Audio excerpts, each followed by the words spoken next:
Welcome to the Defense and Aerospace Report. I'm Vago Muradian here at the Rayburn House Office Building on Capitol Hill for the annual Amphibious Warship Industrial Base Coalition Breakfast.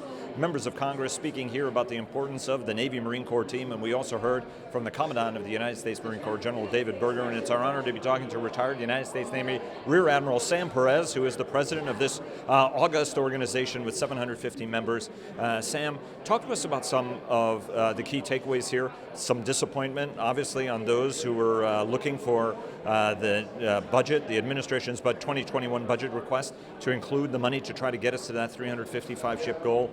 What's your sense in terms of where the shipbuilding budget is and what it means for your membership and amphibious warfare, which is something you know more than you have more than a passing acquaintance with? Well, actually, I think listening to the members today and listening to the Commandant of the Marine Corps, I'm much more sanguine about the budget than the budget would seem to be at first glance.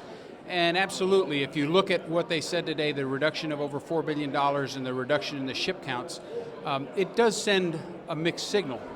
However, every single one of the people that spoke today, including the Commandant of the Marine Corps, stressed the importance of increasing the amphibious warfare ship coalition and increasing the punch that comes with that capability. They all recognize how important that punch is. They all recognize how critical it is to deterring a potential peer competitor out in the Indo-Pacific theater. So, although the budget may have introduced some doubt and had some people scratching their heads, the members today were all united in the fact that we need a strong shipbuilding industry, and they're foursquare behind us. Let me ask about the change in plan, right? Commandant Berger has been talking about a much more distributed force. He said, obviously, the big deck amphibs are very, very important, and then the LPD-17 will remain the quarterback of the amphibious force. But he also has been calling for a new generation, a much smaller amphibious ship. That's causing a little bit of consternation in your membership, which is saying, hey, look, let's get to a stable production rate and try to get as many of these ships. But then again, LPD-17 production is tailing out, even though we are building the big deck amphibious assault ships. Talk to us a little bit about what this change in strategy means for your membership.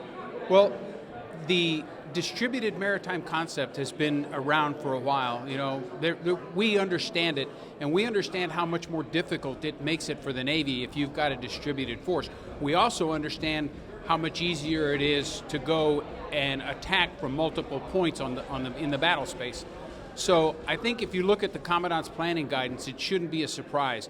General Berger is a phenomenally innovative and agile Commandant.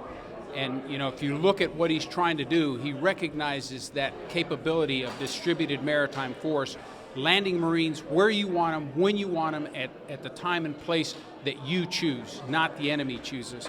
So I think that distributed force and those smaller ships are an adjunct to the larger force that he has. He also is an advocate of the strike carrier, the agile lightning carrier that he mentioned today. So I think if you put the general's vision in aggregate, it gives you a much stronger fleet, it gives you a much more distributed place, and it makes the enemy's job so much more difficult because he has no idea where you're coming from.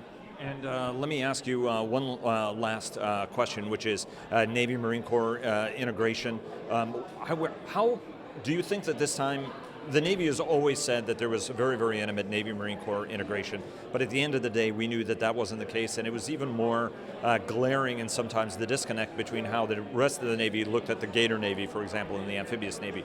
Do you get a sense that this time we're really going to be making a change and get to that degree of integration, intimate integration, that we've always talked about but failed to achieve? I think it's changing dramatically. If you take a look at the force structure assessment, it's no longer just the Navy force structure assessment. It's an integrated Navy Marine Corps force structure assessment. I've never seen that in my life. And the fact that we worked at that, the fact that you have a relationship between the Chief of Naval Operations and the Commandant that is absolutely unprecedented, yeah, I think it's different. And when you go out to the fleet, when you talk to the sailors that are out there, when you talk to the officers and the Marine Corps officers and the sergeants that are out there, the petty officers, it's a different world. And I don't think anybody views the amphibious sailors as second-class citizens. They recognize what a tremendous punch they bring to the fight. Sam Perez, retired United States Navy Rear Admiral, who's the president of the Amphibious Warship Industrial Base Coalition at their breakfast at the Rayburn House Office Building. Sir, thanks very much. Fair winds following seas. Look forward to engaging again soon. Thank you, Vago.